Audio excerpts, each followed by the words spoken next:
ಚಾನಲನ್ನು ಸಬ್ಸ್ಕ್ರೈಬ್ ಮಾಡಿರಿ, ಲೈಕ್ ಕೊಡ್ರಿ.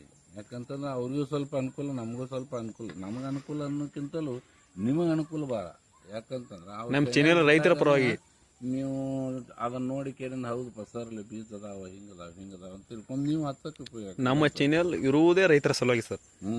ರೈತರಿಂದ ರೈತರಿಗಾಗಿ ರೈತರಿಗೋಸ್ಕರವಾಗಿ ಇರುವುದು, ಮತ್ತು ಪ್ರಜೆಗಳಿಗಾಗಿ ಪ್ರಜೆಗಳಿಗೋಸ್ಕರವಾಗಿ ಇರುವ ಸರ್ಕಾರ. ಹಂಗ ಕೃಷ್ಣ ಅವ್ರ ಚಾನೆಲ್ ಇವರು KSP ಅವ್ರು ಏನ್ ಮಾಡಿದಾರೆ, ಬರೀ ರೈತರಿಂದನೇ ತಮ್ಮದೇ ಆದ ಒಂದು ಚಾನೆಲ್ ಬೆಳೆಸ್ಕೊಟ್ರೆ ಒಬ್ಬ ಒಳ್ಳೆಯ ವ್ಯಕ್ತಿ, ಆದರ್ಶವಂತ ಚಾನೆಲ್ವಂತರು ಮತ್ತು ಪ್ರೀತಿ ವಿಶ್ವಾಸ ನಂಬಿಕೆ ರೈತರ ಬಗ್ಗೆ ಅನುಕಂಪ ಉದಾರ ಭಾವನೆ ಉಳ್ಳಂಥವ್ರು. ಅವ್ರ ಫಾದರ್ ಸದಾ ಉತ್ತಮ ರೈತರಾಗಿರೋದ್ರಿಂದ ಅವರಲ್ಲಿ ಚಾನೆಲ್ದ ಭಾವನೆ ಅನ್ನೋಕ್ಕಿಂತಲೂ ನಾವು ಅಷ್ಟೇ ಚಲೋ ಆಗಿರಬಾರ್ದಪ್ಪ, ನಮ್ಮ ಸುತ್ತಮುತ್ತ ಇದ್ದವರು ಚಲೋ ಆಗಿರಬೇಕು, ಇರುವಷ್ಟು ದಿವಸ ನಾವೆಲ್ಲರೂ ಆನಂದವಾಗಿರಬೇಕು, ಭಗವಂತನ ಆಶೀರ್ವಾದ ತಿಳ್ಕೊಂಡು ಅವ್ರು ಹೇಳೋದು ಏನು ಹೇಳಿದಾರ ಅವ್ರ ಚಾನೆಲ್ದ ಅವ್ರು ಸುಪುತ್ರಿಸೋದು ಅದೇ ರೀತಿ ಕಾರ್ಯವನ್ನು ಮುಂದುವರಿಸ್ತಾ ಇದಾರೆ.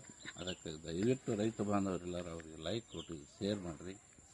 ಎವ್ರಿ ಡೇ ಈ ನಮ್ಮ ಕೃಷ್ಣ ಚಾನೆಲ್ದವರು ನಿಮ್ಮೊಳಗೆ ಸಂಪರ್ಕಿಸ್ತಾರೆ, ಅದಕ್ಕೆ ಸಹಕಾರ ಮಾಡಿರಿ. ನಿಮ್ಮದು ಏನಾದರೂ ಹಂಗೆ ಏನಾದ್ರು ಇದ್ರೂ ಸದಾ ಅವ್ರ ಮನವಿ ಅವ್ರ ನಂಬರ್ ಕೊಡ್ತಾರೆ, ಅವ್ರಿಗೆ ತಿಳಿಸ್ರಿ. ಅವ್ರು ತಿಳಿಸಿದ ನಂತರ ಅದನ್ನು ಸದಾ ನೀವು ಲೈಕ್ ಕೊಟ್ರಿ ಅಂತಂದ್ರೆ ಅದನ್ನು ಈಗ ನಮ್ದು ಹೆಂಗೆ ಮಾಡ್ತಾ ಇದ್ರೆ ನಿಮ್ಮದು ಹಂಗೆ ಮಾಡಿ ಅವ್ರು ಬಿಡ್ತಾರೆ. ಎಲ್ಲರೂ ಕೂಡ ಒಂದು ಬೆಳವಣಿಗೆ ಹಂತವನ್ನು ಎಲ್ಲರೂ ಕೂಡ ಕಾಣೋಣ, ಇಷ್ಟೇ ಒಂದು ವಿನಂತಿ ಹೇಳಿ ಈ ಚಾನೆಲ್ದವ್ರಿಗೂ